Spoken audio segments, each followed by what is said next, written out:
Boom gung gung gung gung boom gung gung. Yeah, let's do it. Perfect way to start. And we're back. Vince LaRosa, Connor Kalopsis, Hello, 110 everyone. Football. And if we're doing an off-season live stream, that means what, Connor? We're in the off season.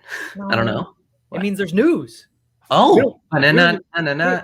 we don't just do these to do these. We do Oh, them because we I want to thought bring you you the just wanted news. to like hang out and chat.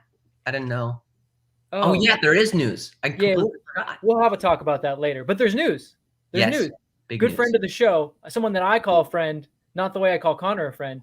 Tom Bogart had the first new breaking news of this, and we all know it now. Kellen Acosta is black and gold. Let's He joined go. LAFC. Let's go. Those numbers are pretty big. Use some big numbers. We'll talk about it. We'll talk about it. But I think right now everyone's feeling pretty excited. I'm seeing a lot of people apologizing or at least lightly saying like, "Oh yeah, this is what I wanted all along. Thank you, John." But it's been a very interesting day on LAFC Twitter, right, Connor? Well, for me, it's less of like people apologizing because people are entitled to their own opinions. But I think for me, Yep. it's people are starting to see that there is a plan to what Mhm. LAFC is doing this offseason. This isn't us going into it blindly and just kind of like scrapping together a team. No, we have holes we need to fill. And whether it's Kellen Acosta, whether it's, Franco Escobar, whether it's Ilie Sanchez, we're starting to fill in holes that we needed last season. So I'm very excited. Kellen Acosta is a great addition for LAFC.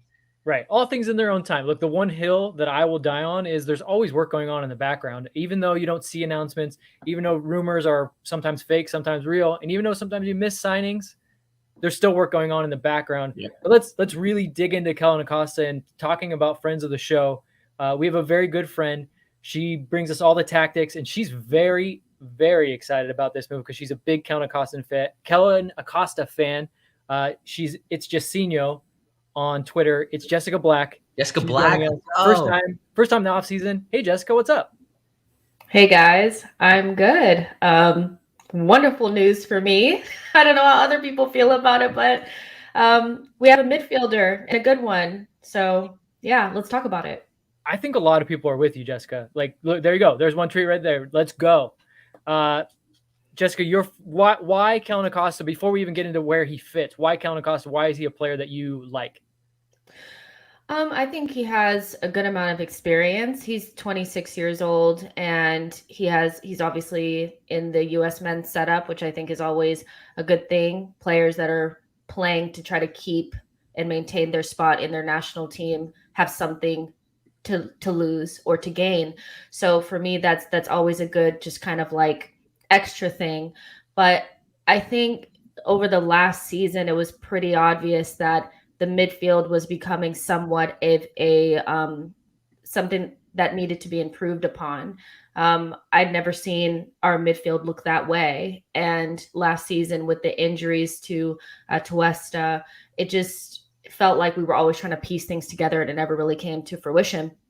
And then when Mark Anthony Kaye obviously left, it left a gaping hole, in my opinion, like in terms of not having somebody with the athleticism and the box to boxness that he had. We just lacked that. And so in transition, we were getting smoked. And so I think with somebody like Kellen Acosta, he is an experienced central defensive midfielder that will be able to anchor the midfield and put in those crunching tackles and be somewhat of a pillar in the midfield where we didn't really have one. And we lost a Tuesta. Like that's a big personality after Mark Anthony Kaye. So there is a void there that we are filling. And I'm excited for it because I think that we've been missing this sort of player for a while. I will just jump in and say, I'm not saying this is a concern. I know they're very two different players, but I feel like us trading Mark Anthony Kaye to Colorado and now us getting Kellen Acosta from Colorado, it feels a little pointless to me. Then I would have just said, why get rid of Mark Anthony Kaye earlier in the last season when, quite frankly, we maybe could have used them. They are different though, Connor. In that Mark Anthony Kaye is somewhat more box to box, and Kellen Acosta is like a sit in the midfield and kind of clean up danger. So they are different, but what they do have in common is the athleticism and the ability to keep you in the game on transition. So they are different. but they have similarities. And that one main thing of the athleticism is what's going to really change the midfield. But they are different. So it's not like a like for like swap, but I hear what you're saying. Yeah, they're ball progressors, but from different areas. Acosta from the back, more towards the front. Mark starting right dead center in the midfield, getting into the box. And that, honestly, when you free up Mark, who let's go back and just talk quickly about Mark. Remember, the pretense of that was Mark wanted a new contract or to leave to Europe. So you kind of take the value on that. Now we'll get into a little bit of what Kellen's feeling right now, but we'll save that for a second. But this frees up Sifu now to be the guy that, like, we've kind of seen, we really like him. Look, I like that he can play 6. I don't want him to. I think I'll say this. When Ilie came in, I thought the midfield could be good, but there was that inkling I always had, was like, man, I really could just use like another, basically Kellen Acosta, an all action man, somebody that does everything well, that can score some goals, but really has a defensive mind. And like Jessica says, really covers ground. And now you have those rotations in midfield. That's something that we were lacking, right, yeah. Jessica? There was this idea of, yes, Atuesta is so good, but when you mark him, when he gets man marked out of the game, who's now making those rotations? Now we see that Sifu can actually come pick up the ball off the back line a little bit. Latif didn't love doing that so much. I think Kellen can do that. And now those rotations, I feel like they're not just going to work better offensively, but I think we're going to feel a little bit safer in the balance that these guys provide when they find themselves in those spots. Yeah, I like a midfield that makes sense. And so when you have players playing out of position, you lose something somewhere else. And that's kind of what you had with Sifu.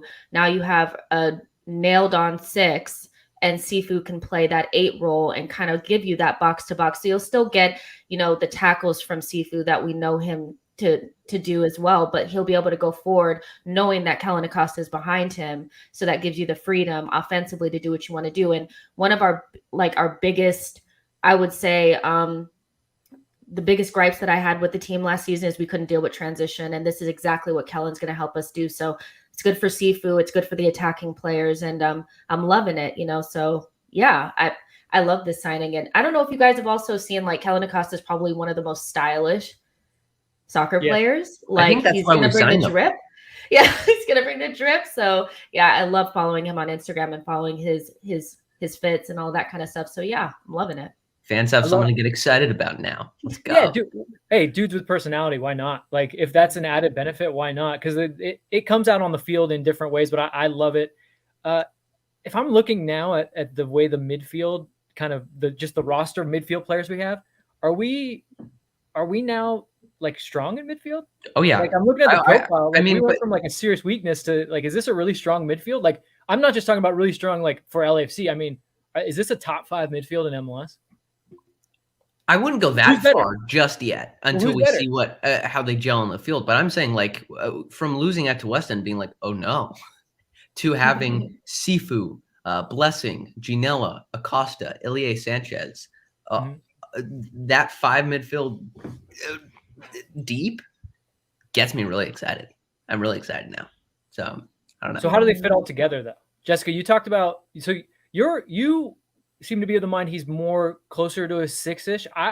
I'm thinking the Liverpool model, where you have a very functional midfield with Ilie as more of that Fabinho role, and you have Sifu and you have Kellen kind of chipping in as those kind of 8s, but they have a responsibility to cycle the ball. Yeah. But what are you seeing? Because some people are talking now, is it a 4-2-3-1? What are you seeing, and how he kind of fits into what we like to do? I see somewhat of a 4-3-3, to be honest. Just like kind of how you say, like a very workman-like midfield, like you've already covered with Acosta and Sifu and Ilie. So, that's different than what we've seen. I think the midfield led to a lot of structural changes and formation changes. If we can get something solidified, it prevents you from having to like drag your other players out of position and try to make things happen. And so I do see a workman-like midfield, which will, and going back to your question about, is it the strongest? We don't know until they play. But what I do know is that there's enough numbers there that if somebody gets injured, we're not out here like, what are we doing? Which was a huge issue last season. So we have to see how they play, but that is a deep and talented midfield. And that's something we didn't have last season. So that's a step up. I would also throw in this little bar down there. See LAFC midfield. We always have a Cheeky if we need him. We always Right. have Cheeky to play that 6 if we need him. Oh yeah, true. That is true. Well, that's interesting. So we just talked about we think it's still going to be a 4-3-3. Some people think it might be a 4-2-3-1. I think it brings flexibility, right? Like there's so many players now that could play different positions at a high level. We've already mentioned you lose something when you move them slightly out of their position. Like when you put Cheeky into the 6th, you have a ball-winning 6, but you don't have an Atuesta type 6, and you lose a little bit of dynamic play from that left back. But we have Escobar who can play in a 3-back or can play wing back.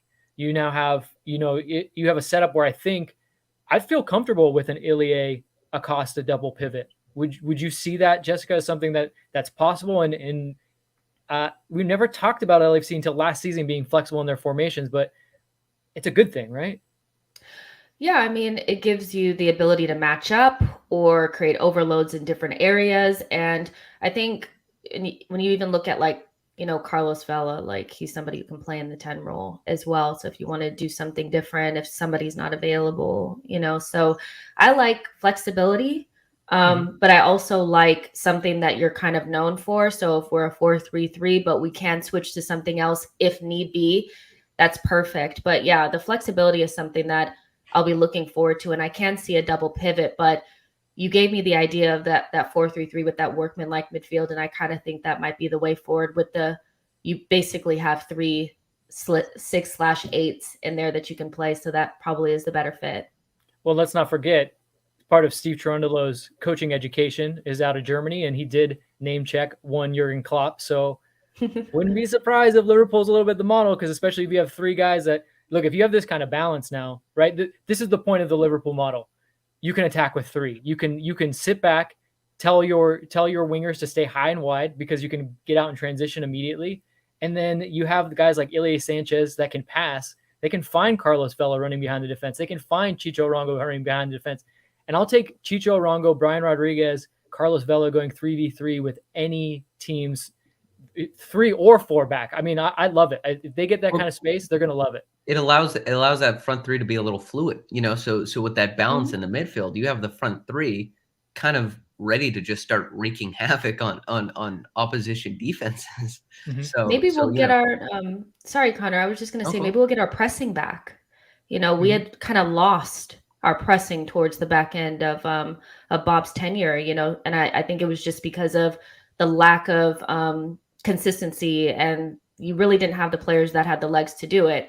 With the midfield that we're kind of talking about now, you can put pressure on the opposition. And so that helps us create chances. And so I think that's something that we can look forward to as well, in terms of like the new style of play. But I mean, adding Kellen Acosta to that midfield just makes us a completely different, question to the opposition. And it makes us so much stronger. And it's a great move. Like, it's a great move for us. I know we're going to kind of talk about the tweets in a minute, but just in terms of the move, it's a good move for us. One last thing before we get into the move again. The GAM is spread over 2 years also. It's a big number, 1.1 million guaranteed, right, but only half this year, half next year. That's a master stroke for those people that really like to think about the cap and those implications. That's pretty brilliant. Okay, now let's go to something that maybe isn't so brilliant. Kellyn Acosta has a bone to pick with the Colorado Rapids. And he had this came out just before the official news. So a lot of people probably saw this and were thinking, do we have a guy that doesn't want to be here? He did follow it up with a tweet afterwards. And I like this tweet. To LAFC fans, I'm excited for the next chapter. I'll give everything I have for the black and gold. Guys, thoughts? That's great. We were in Colorado, Vince, when LAFC on the decision day played the Rapids, and Mark-Anthony Kaye was there, and he had a big chip on his shoulder when playing LAFC for the first time since he left. Yep. I can only get the feelings and hopes that, Kellyn Acosta does the same thing for when we play the Rapids. It's the first game of the season. It's our home opener against the Rapids. So he's if he's in the starting lineup, he's gonna come in with a chip on his shoulder, wanting to beat the crap out of the Rapids. So I'm very excited. I like a player with a chip on his shoulder. I think LAFC needs a lot more of it, especially after the season we had last year. And so, it's gonna be great. It's gonna be great. I can't believe you checked your mouth on that one after you've been such a potty mouth all the other ones. Jessica, the first game of the season is against Colorado, season opener. Yeah, that's going to be a big game. Just for exactly what Connor was already saying was that Kellen Acosta might be somebody that has a chip on their shoulder, and on decision day, they took our decision away. So it's kind of like I think we owe them a whooping, and hopefully Kellen Acosta can help us with that. And just to go back on the tweet just really quick, I think that's the reality of the game. It's not always, there's an offer from the team that I want and everything is hunky dory and I just go. There's things behind the scenes all the time that happen like this. We've seen even Lukaku. He said he wanted to stay at Inter. They didn't offer him a new contract, and so he ended up going to Chelsea. And that's the reality. But he is an experienced professional, and I would expect him to play for LAFC like with the best of his ability, and it won't affect the way that he plays just because this may have not been his first choice. Right. There was a point in, I'd say like maybe the 2019 season when LAFC, a couple players like came into game day each week in and week out with a chip on their shoulder, and I kind of liked being the team that other teams and other fans kind of hated. You know what I mean? I liked being that team that has the chip on their shoulder, that comes out swinging and doesn't take crap for anyone. And whether it's Franco Escobar, Tajori Shrani, even Ilie Sanchez, and now Kellyn Acosta. I want to be that team that people hate again. I want to be, the top team that just kills people. And anyway. But he's the type of player that people don't like to play against as well. If you've ever seen him play for the U.S. men's national team, he is the type of player that, he will get stuck in and he gets into the other players' heads. And he is the guy that you want on your team, but you don't want to play against. And he's on our team. And that's the best thing. And so I think from several different angles, it's a good move. The tweet, it's not going to be in his mind because this is his career. He knows he needs to play well, and I expect him to do so. Yeah, it's not going to do him any good to sulk because then you're definitely not getting that move. And I'll tell you what, to be in the shop window with LAFC seems a much better place than the shop window with Colorado.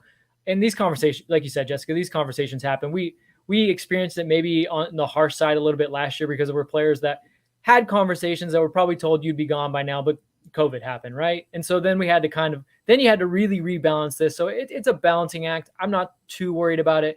And look, like Connor said, he's ticking the boxes with already being tough, already being, tough on the field and off the field. But if he has a little bit of a chip on his shoulder, look out. Like, just seriously, look out. I mean, I think every fan would be happy if Kellen Acosta ends up going to Europe after this year because we raised an MLS Cup trophy. I don't think anyone...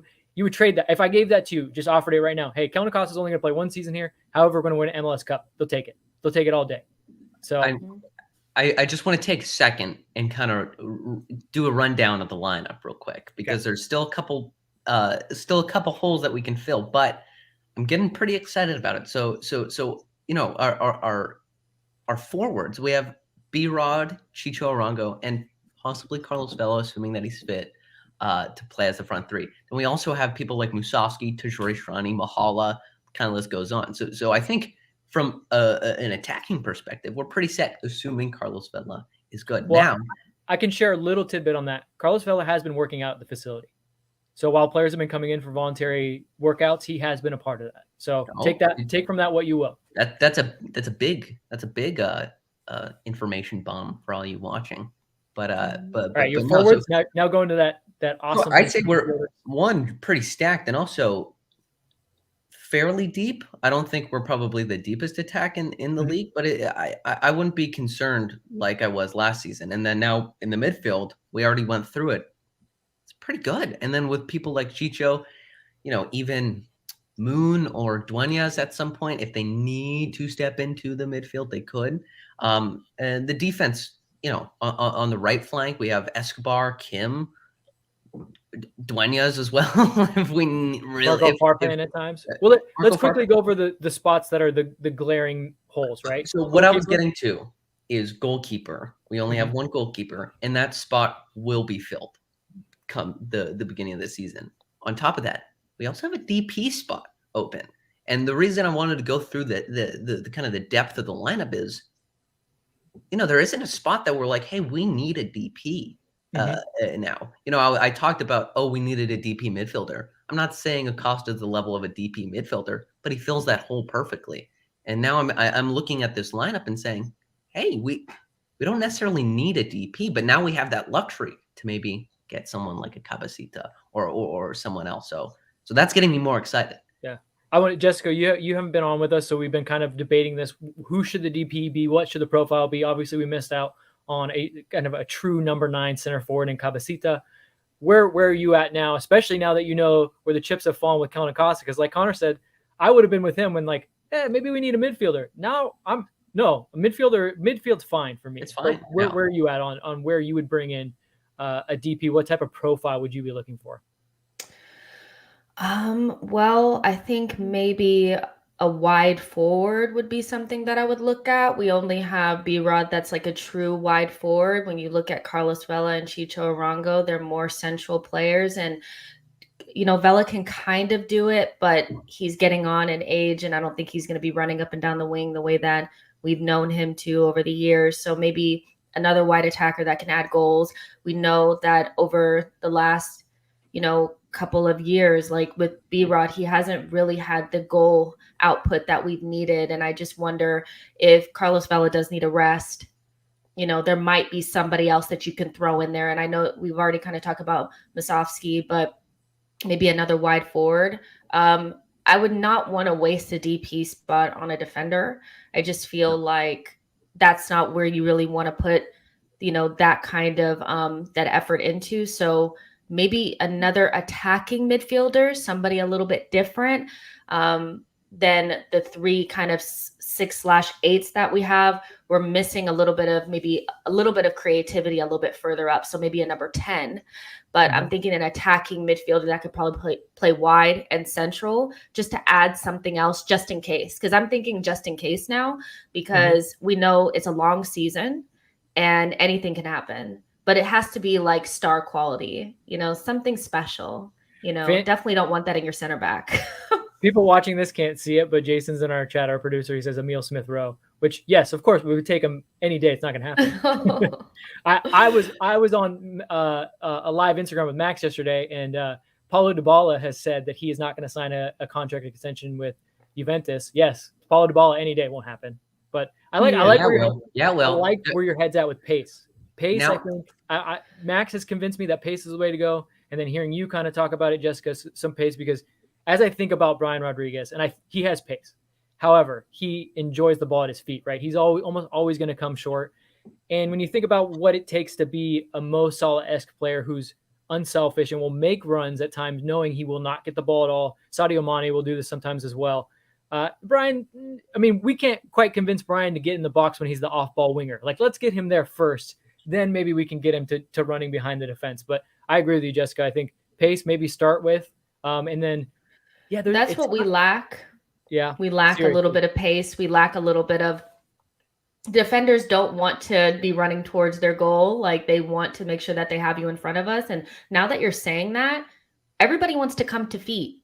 Yep. Carlos Vela wants to come to feet. Chicho wants to come to feet. So you're absolutely right in that. And that would be something to maybe look at as somebody that could just run in behind, that's quick, and could add goals as well. And maybe can also play in midfield. You never know. Somebody with maybe more than one position, but yeah, that's how I'd use it. So I think what we're getting at is that we need to re-sign Corey Baird, right? No, Jason, can we kick Connor off somehow? Can I get him out? Can I get him out of here? But no, you know what, Vince? You said Paulo Dybala. After the Insigne move, nothing is impossible anymore. MLS is gonna. This is the new. What number MLS are we on now? Is it 4.5? Like 5.6 or something? Yeah. No, but now you're going to see players in their prime, whether it's Vela or Insigne, coming to MLS if teams are willing to cough up the money, and players are going to enjoy coming to the United States to play rather than staying in Naples for.